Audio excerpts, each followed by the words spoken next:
नमस्कार साथियों, आज हम जानेंगे भगवान विष्णु के वामन अवतार की उस अद्भुत लीला को जिसमें उन्होंने त्रिविक्रम का विशाल रूप धारण करके पूरा ब्रह्मांड अपने 3 पगों पर नाप लिया। यह केवल आकार बदलने की बात नहीं थी, यह थी धर्म की पुनः स्थापना, विनम्रता की परीक्षा और भक्ति का सम्मान। आइए सुनते हैं त्रिविक्रम रूप में विष्णु। राजा बलि एक असुर थे, लेकिन बहुत धर्मात्मा, दानी और यज्ञ प्रिय थे। उनकी दानशीलता इतनी प्रसिद्ध थी कि देवता भी उनसे भयभीत हो गए। उन्होंने 3 लोकों पर अधिकार कर लिया था, धरती, आकाश और स्वर्ग। देवताओं ने भगवान विष्णु से प्रार्थना की, प्रभु, बलि धर्म करता है परंतु अब अहंकार में आ गया, कृपया उसे अपने स्थान का बोध कराइए। भगवान मुस्कुराए और बोले, इस बार युद्ध नहीं होगा, मैं स्वयं जाऊंगा वामन रूप में। भगवान विष्णु ने एक छोटे ब्राह्मण बालक का रूप लिया, जिसे वामन कहा गया। वे राजा बलि के यज्ञ में पहुंचे और बोले, राजन, मुझे 3 पग भूमि दान दीजिए। राजा बलि हंसे, बस इतनी सी मांग? मैं तुम्हें सोना, रत्न, हाथी, भूमि सब दे सकता हूँ।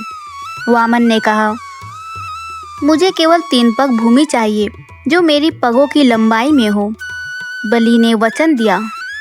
जैसे ही बलि ने वचन दिया, वामन का रूप बदलने लगा। वह बढ़ने लगे, उनका सिर आकाश को छूने लगा, पांव पाताल तक चले गए, हाथों में तेज, आंखों में सूर्य जैसा प्रकाश।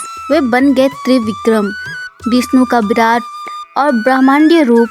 भगवान ने पूछा, बलि, अब तीसरा पग कहाँ रखूं? पहला पग पूरी पृथ्वी को नाप लिया, दूसरा पग स्वर्ग और आकाश को माप लिया, तीसरे पग के लिए जगह नहीं बची थी।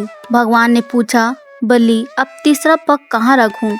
बलि ने सिर झुकाया और कहा, प्रभु, तीसरा पग मेरे सिर पर रख दीजिए। भगवान विष्णु ने जब पग बलि के सिर पर रखा, बलि पाताल लोक में चला गया। परंतु भगवान विष्णु प्रसन्न हुए। उन्होंने कहा, बलि, तू दाता भी है, भक्त भी है और त्यागी भी है। मैं पाताल लोक में द्वारपाल बनकर तेरे पास रहूंगा। भगवान विष्णु का त्रिविक्रम रूप दर्शाता है कि ईश्वर जब विराट होते हैं तो पूरा ब्रह्मांड उनकी एक लीला में समा जाता है। दिखने में छोटा भी सच्चे संकल्प से बहुत बड़ा कार्य कर सकता है। भक्ति और दान में अहंकार नहीं, विनम्रता होनी चाहिए।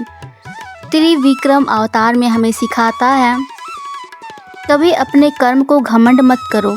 जब कोई छोटा दिखने वाला तुमसे कुछ मांगे तो समझो हो सकता है वह ईश्वर का रूप हो। सच्चा बलिदान वही है जो निस्वार्थ और विनम्र हो। तो साथियों, यह थी भगवान विष्णु की त्रिविक्रम लीला, एक ऐसी कथा जो हमें सिखाती है कि विनम्रता से सबसे बड़ी ताकत होती है। आज भी जब हम मंदिरों में त्रिविक्रम रूप की मूर्ति देखते हैं तो वो हमें याद दिलाता है ईश्वर विशाल है और भक्त का हृदय उससे भी बड़ा।